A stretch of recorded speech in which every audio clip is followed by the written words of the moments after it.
மீண்டும் ஜீவனோடு பாகம் 3 அத்தியாயம் 36 முடிவுரை. ஆதார வசனம் 87ஆம் சங்கீதம் 5-6 வசனங்கள். சீயோனைக் குறித்து இன்னான் இன்னான் அதிலே பிறந்தான் என்றும் சொல்லப்படும். உன்னதமானவர்தாமே அதை ஸ்திரப்படுத்துவார். கர்த்தர் ஜனங்களை பேரெழுதும்போது இன்னான் அதிலே பிறந்தான் என்று அவர்களை தொகையிடுவார். சீயோனில் பிறந்தவர்கள் எனும் தலைப்பு. ஜனங்கள் தங்கள் காலங்களில் தங்களோடு வாழ்ந்த சிலரை காணவில்லை என்பதை விரைவிலேயே உணர்ந்து கொண்டார்கள். காணாமல் போயிருந்தவர்களில் சிலர் அவர்களது நண்பர்களாக இருந்தனர். சிலர் அவர்களை எதிரிகளாக எண்ணிக்கொண்டிருந்தவர்களாக இருந்தனர். வாழ்க்கை துணைகளாகவோ, பிள்ளைகளாகவோ, சகோதரர்களாகவோ, சகோதரிகளாகவோ, தந்தையாகவோ, தாயாகவோ இருந்தவர்களுள் சிலரும் காணாமல் போயிருந்தனர். நாளடைவில் காணாமல் போயிருந்தவர்கள் உண்மையில் சீயோனில் பிறந்திருந்தார்கள் என்பது தெரிய வந்தது. ஆட்டுக்குட்டியானவருக்கு உண்மையாயிருந்து மரண பரியந்தம் அவரை பின்பற்றினவர்கள் கிறிஸ்துவின் மணவாட்டியாக அபிஷேகிக்கப்பட்டவர்களாக அழியாமைக்கு எழுப்பப்பட்டிருந்தார்கள். சீயோனில் பிறந்தவர்கள் உலகத்தின் ஜனத்தொகையில் மில்லியன் கணக்கானவர்களின் மத்தியில் வெகு சிலராக, சிறு மந்தையினராக மாத்திரமே இருந்தனர். இருப்பினும் உலகத்தில் உயிர்த்தெழுந்திருந்த அத்தனை ஜனங்களின் மத்தியிலும் இந்த சிறுமந்தையில் உள்ள ஒவ்வொருவரையும் பூமியில் எங்கும் காண இயலவில்லை என்பது நிச்சயமானது. முற்பிதாக்களின் அலுவலகத்திற்கு தொடர்ந்து கேள்விகள் வந்து கொண்டிருந்தன.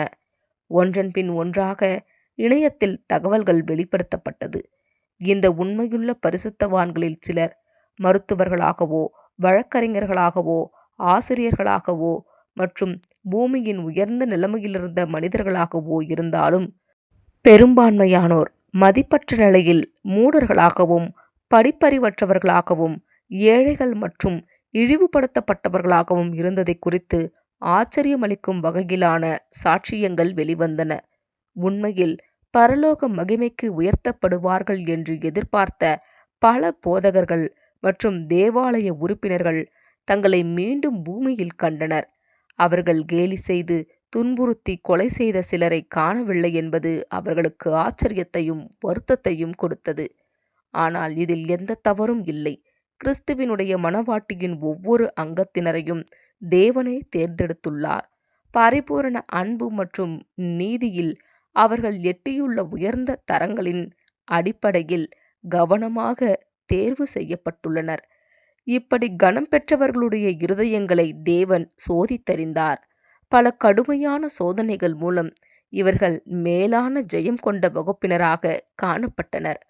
உயிர்த்தெழுப்பப்படும் பூமியின் மனுக்குல அங்கத்தினர் ஒவ்வொருவரும் கடந்து வரும் அனுபவங்களை அபிஷேகம் பண்ணப்பட்ட கிறிஸ்துவின் மணவாட்டி வகுப்பினர் அனைவரும் முன்பே கடந்து வந்ததாக கூறப்பட்டது.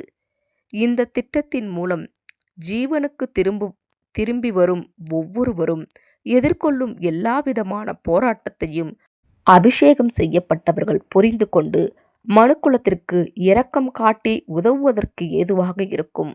தங்களின் முந்தைய வாழ்க்கையில் சீயோனில் பிறந்தவர்கள் இந்த வகுப்பாரை அறிந்தவர்களுடைய சாட்சியங்கள் இதை உறுதிப்படுத்தின.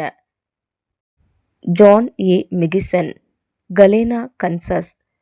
ஜான் அவர்கள் அவர் வாழ்ந்த சமூகத்தில் ஒரு வேதாகம அறிஞராகவும், பைபிள் ஸ்காலராகவும், விரிவுரையாளராகவும், லெக்சரராகவும் அறியப்பட்டார். வேதாகமத்தை பற்றிய அவரது ஆழ்ந்த அறிவு அவரை பல்வேறு தேவாலயங்களில் விருப்பமான பேச்சாளராக மாற்றியது. பெரும்பாலும் போதகர்கள் தங்களது உடல் சுகவீனத்தின் காரணமாகவோ அல்லது வெளியூர் பிரயாணங்களின் காரணமாகவோ சேவை செய்ய முடியாத போது தங்களது இல்லத்தில் சேவை செய்ய ஜான் அவர்களை ஈடுபடுத்துவார்கள். ஜான் தன் இளம் பிராயத்தில் நியூ இங்கிலாந்தில் இருந்த எண்ணற்ற வீடுகளில் வேதாகம விளக்க உரைகள் என்ற புத்தக தொகுப்பினை விற்பனை செய்பவராக இருந்தார். பிறகு அவர் மசாசூசெட்ஸ் என்ற பல்கலைக்கழகத்தில், மசாசூசெட்ஸ் இன்ஸ்டிடியூட் ஆஃப் டெக்னாலஜி என்ற பல்கலைக்கழகத்தில் 3 ஆண்டுகள் மின் பொறியியல் படிப்பதற்காக சென்றார். தனது படிப்பின் போது கிரேக்க மொழியையும் கற்றுக்கொண்டார். அதனால் புதிய ஏற்பாட்டை அதன் மூல பாஷையிலேயே படித்து மகிழ்ந்தார். அவர் தேசிய அளவில் விரிவுரையாளரானார். வேதாகம வசனங்களுக்கு விளக்க உரை எழுதினார். வேதத்தை தியானிப்பவர்கள் அதை பயன்படுத்தினர்.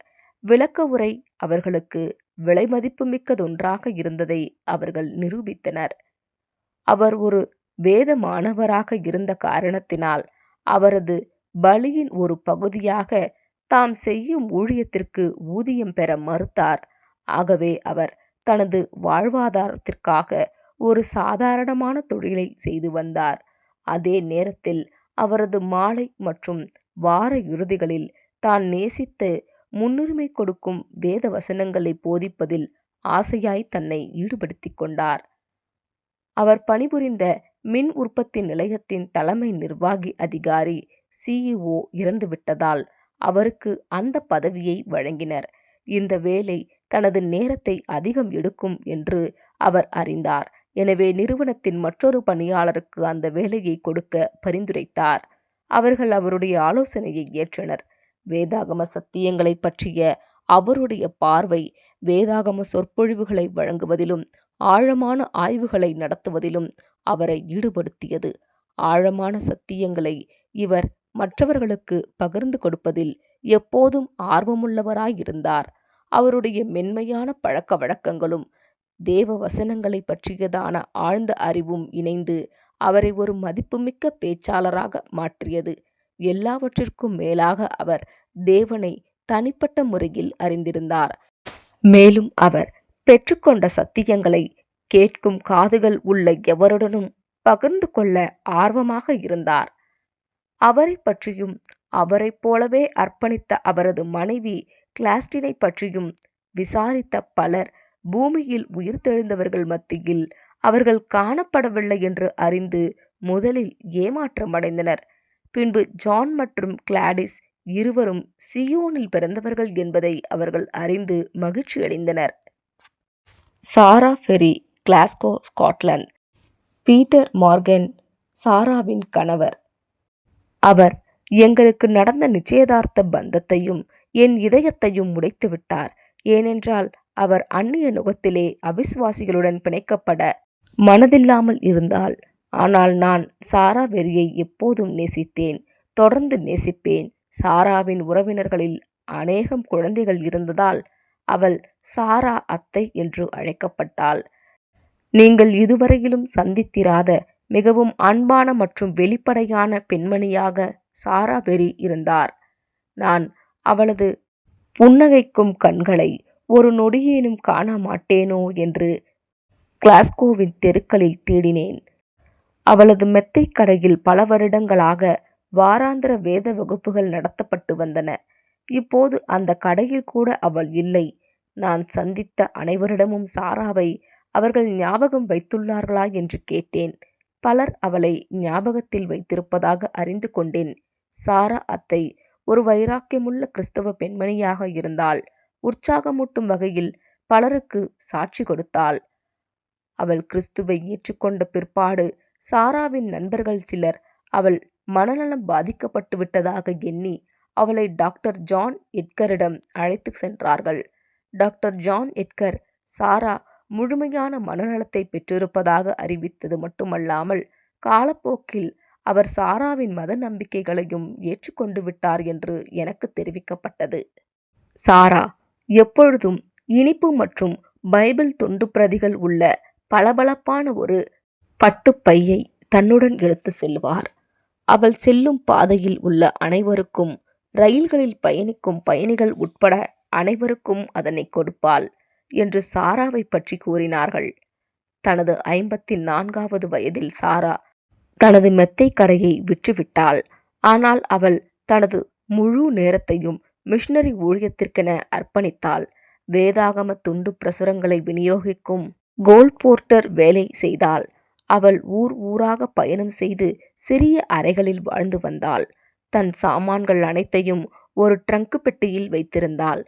தனது ஊழியங்களை தொடர்வதற்கு தேவையான நிதிக்காக நகைகளை விற்றுவிட்டாள். அவளது உறவினரில் ஒருவர் 5 வைரங்கள் கொண்ட அவரது மோதிரத்தையும் விற்றதாக சாராவின் ஊழியத்திற்கு தேவையான நிதிக்காக அதிலிருந்து ஒரு பகுதியை அவர் கொடுத்ததாகவும் ஒருவர் கூறினார். 5 விரல்களிலிருந்து 5 பேரை கிறிஸ்தவர்களாக மாற்றினாள். சாரா தனது 66வது வயதில் இருந்தபோது பனிமழை மற்றும் புயல் போன்றவற்றிற்கு மத்தியில் தனது மிஷனரி ஊழியங்களை மேற்கொண்டாள். அதன் விளைவாக கடுமையான சளி ஏற்பட்டு அது நிமோனியாவாக மாறியது என்பதை நான் அறிந்து கொண்டேன். சிறிது நாட்களில் அவளுடைய பூமிக்குரிய ஓட்டம் நிறைவு பெற்றது. ஒரு நீண்ட தேடலுக்குப் பின் சாரா வெறியை பூமியில் காண முடியாது என்பதை உணர்ந்து கொண்டேன். சாரா தனது பரலோக மணவாளனுடன் இருந்தார். Doctor John Edgar, Glasgow, Scotland. அவர் சகோதரர் ஜேம்ஸ் எட்கர். நான் மீண்டும் ஜீவனுக்கு திரும்பிய போது என் குடும்பத்தில் 5 பேர் காணாமல் போயிருந்ததைக் கண்டேன். என் தந்தை ஜான் எட்கர், என் சகோதரர்கள் டாக்டர் ஜான் எட்கர் மற்றும் மார்டன் எட்கர் மற்றும் என் சகோதரிகள் ஈவா மற்றும் மின்னா ஆகியோரை காணவில்லை. கடுமையாக நோய்வாய்ப்பட்டு 2½ ஆண்டுகள் என்ற குறுகிய காலப்பகுதியிலேயே மரித்துவிட்டேன். நான் என் குடும்பத்தில் 4வது உறுப்பினராக இருந்தேன். இதனால் எங்கள் குடும்பத்திற்கு மிகுந்த வருத்தமும் வேதனையும் ஏற்பட்டது. என் இறப்பிற்கு முன்னர் நான் கிறிஸ்தவனாக மாற விரும்பவில்லை என்பதால் என் சகோதரி மின்னா என் மீது மிகுந்த கோபத்தோடு இருந்தார். மின்னா ஒரு நேர்மையான பிரஸ்பிட்டேரியன் என்ற கிறிஸ்தவ பிரிவை சார்ந்தவராக இருந்தார். நான் நித்தியமாக நரக வேதனைக்குள்ளாவேன் என்று உறுதியாக நம்பினார். மேலும் என்னை மாற்றுவதற்கு எல்லா வழிகளிலும் முயற்சி செய்தார். ஆனால் பலன் இல்லாமல் போயிற்று. நான் உயிர்த்தெழுந்து வந்தபோது மின்னாவையோ அல்லது மற்ற 4வரையும் எங்கும் காணவில்லை. சாரா வெறி என் தந்தையை சந்தித்தார். என் தந்தையும் என் சகோதர சகோதரிகள் அனைவரையும் அவள் மதம் மாற்றிவிட்டதாக என் குடும்பத்து உறுப்பினர்கள் என்னிடம் தெரிவித்தனர். என் சகோதரர் டாக்டர் ஜான் எட்கர் ஒரு பிரபலமான அறுவை சிகிச்சை நிபுணராக இருந்தார். ஜூன் 10, 1910 வெள்ளிக்கிழமையன்று கிளாஸ்கோ ஹெரால்டில் அவர் மறைந்த செய்தியை கேட்டேன். கிளாஸ்கோவில் உள்ள கிளார்மெண்ட் கார்டன்ஸை சேர்ந்த டாக்டர் ஜான் எட்கர். எட்கரின் மரணம் நேற்று மாலை ஒரு நர்சிங் ஹோமில் நிகழ்ந்ததை அறிவிப்பதில் வருந்துகிறோம். டாக்டர் எட்கர் கடந்த வார இறுதியில் திடீரென நோய்வாய்ப்பட்டார். திங்கட்கிழமை அன்று அறுவை சிகிச்சை செய்ய வேண்டிய அவசியம் ஏற்பட்டது. இது துரதிர்ஷ்டவசமாக பயனளிக்கவில்லை.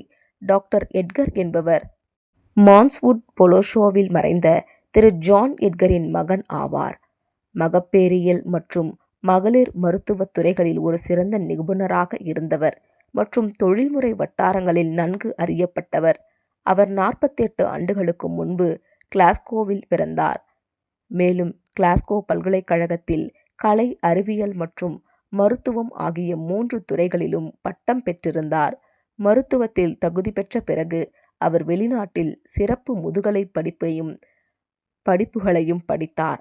மேலும் கிளாஸ்கோவுக்கு திரும்பியவுடன் அவர் தன்னை தனித்துவப்படுத்தி காட்டும் துறைகளை சார்ந்த மருத்துவமனைகளில் சிறப்பு படிப்பை தொடங்கினார். 1896ஆம் ஆண்டில் அவர் பெண்களுக்கான நல்ல சமாரியன் மருத்துவமனையில் அறுவை சிகிச்சை நிபுணர்களில் ஒருவராக நியமிக்கப்பட்டார். அவர் இறக்கும் வரை அவர் ஏற்றுக்கொண்ட பதவியை வகித்தார். ஆண்டர்சன் கல்லூரி மருத்துவப் பள்ளியிலிருந்து டாக்டர் W.L. ரெய்ட் ஓய்வு பெற்ற பிறகு அவருக்கு பதிலாக டாக்டர் எட்கர் மகப்பேறு மற்றும் மகளிர் மருத்துவத்தின் ஆசிரியராக நியமிக்கப்பட்டார். அங்கு அவர் கற்றுக் கொடுக்கும் முறை மாணவர்களால் மிகவும் பாராட்டப்பட்டது. டாக்டர் எட்கர் கிளாஸ்கோ மருத்துவ சங்கங்களின் பணிகளில் அதிக ஆர்வம் காட்டினார். அதில் அவர் அடிக்கடி கலந்து கொண்டார். மேலும் அதன் 2 கிளை இடங்களில் அவர் துணைத் தலைவராக இருந்தார். இந்த சங்கங்களின் நடவடிக்கைகளுக்கு மற்றும் மருத்துவ பத்திரிகைகளுக்கும் பல முக்கியமான பங்களிப்புகளின் ஆசிரியராக இருந்தார். பல ஆண்டுகளாக அவர் கிளாஸ்கோவிலும் அக்கம் பக்கத்திலும் ஒரு பெரிய ஆலோசகராக இருந்தார். அவர் தனது தொழில்முறை சகோதரர்களிடம் மிகவும் பிரியமானவராகவும் கணிசமான திறமை வாய்ந்த மனிதராகவும் கருதப்பட்டார். இளம் வயதிலேயே நிகழ்ந்த அவரது அகால மரணமானது மிகவும் ஆழ்ந்த வருத்தத்திற்குரியது. அவரது சமீபத்திய ஆண்டுகளில் டாக்டர் எட்கர் கிரேட் பிரிட்டனில் உள்ள மக்கள் தொகை மிகுந்த நகரங்களுக்கும் மற்றும் கண்டத்தின் பல பகுதிகளுக்கும் ஊழியத்தின் நிமித்தமாக பயணம் செய்திருந்தார். அவர் மத போதனைகள் குறித்த சத்தியங்களில் ஒரு பேச்சாளராக கணிசமான புகழை பெற்றிருந்தார். மரித்தவர்கள் எங்கே இருக்கிறார்கள் என்ற அவரது விரிவுரை 40,000 பிரதிகளை எட்டியுள்ளது. சென்ற வருடம் தனது சகோதரர் மார்ட்டனுடன் சேர்ந்து அவர் பாலஸ்தீனத்திற்கு சென்று எருசலேமின் விரிவுரைகளை வழங்கியிருந்தார். எகிப்தில் உள்ள கிரேட் பிரமிடுக்கும் அவர்கள் பயணம் செய்திருந்தனர். அதன் உட்பாதைகளை ஆராய்ந்து அளவிட சிறிது நேரம் செலவிட்டனர். அவர்களின் அறிவியல் குறியீட்டை விவரிக்கும் ஒரு தொகுதி தற்போது அச்சிடப்படுகிறது. அதில் வேதாகம காலக்கணக்கு மற்றும் காலங்களை பற்றிய தீர்க்க தரிசனங்களிலிருந்து குறிப்பிடத்தக்க இணைகள் சுட்டிக்காட்டப்படுகிறது. அவருடைய மத மாற்றத்திற்கு பின்னான 11 ஆண்டுகள், அதாவது அவர் மரிக்கும் வரையிலும், ஜான் தான் ஏற்றுக்கொண்ட புதிய விசுவாசத்திற்கு முழுமையாக தன்னை ஒப்புக்கொடுத்திருந்தார் என்று அவர்கள் என்னிடம் சொன்னார்கள். ஜான் ஆற்றிய சில சொற்பொழிவு அரங்குகள் 4,500க்கும் மேற்பட்ட இருக்கைகளை கொண்டிருந்தன என்றும் அவை அனைத்தும் நிரம்பிவிடும் என்றும் இருக்கைகள் காலியாக இல்லாததால் நூற்றுக்கணக்கானோர் திரும்பி அனுப்பப்பட்டதாகவும் நான் அறிந்து கொண்டேன். ஜான் மற்றும் மார்டன் வேதாகம அறிஞர்களாக இருந்தனர். வேதாகமம் மற்றும் கிரேட் பிரமிட் பற்றிய பல விரிவுரைகளை வழங்கியிருந்தனர் மற்றும் அதனை குறித்த அநேக புத்தகங்களையும் எழுதியுள்ளனர். நான் படித்த புத்தகங்கள் மற்றும் கேட்ட எல்லாவற்றிலும் இருந்தும் காணாமல் போன என் 5 குடும்ப உறுப்பினர்கள் கர்த்தருடைய கிரீடத்தில் வைரங்கள் ஆனார்கள் என்பதை உணர்ந்து கொண்டேன். மேலும் அவர்கள் கிறிஸ்துவின் மணவாட்டி வகுப்பாராக சீயோனில் பிறந்தார்கள். கிறிஸ்துவின் மணவாட்டிக்கான இந்த தெரிந்தெடுப்பு இயேசுவின் முதல் வருகையிலிருந்து நடந்து வருகிறது. அழைக்கப்பட்டவர்கள் அநேகர், ஆனால் தெரிந்து கொள்ளப்பட்டவர்களோ சிலர்.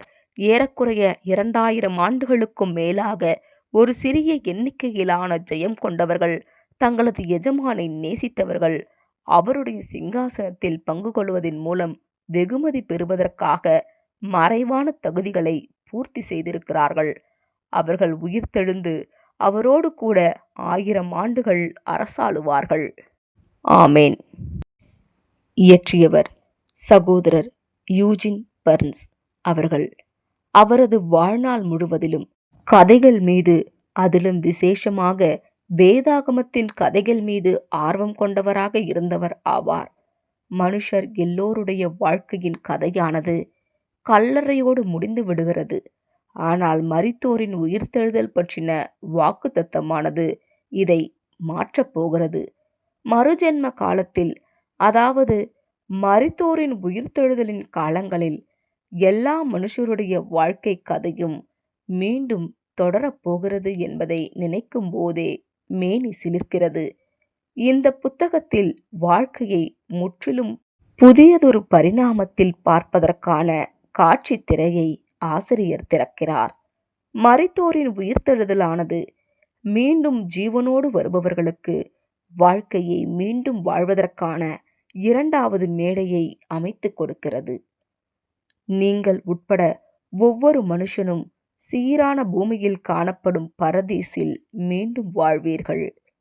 ஆமேன். இத்துடன் மீண்டும் ஜீவனோடு எனும் புத்தகம் முடிவுற்றது. ஆமேன்.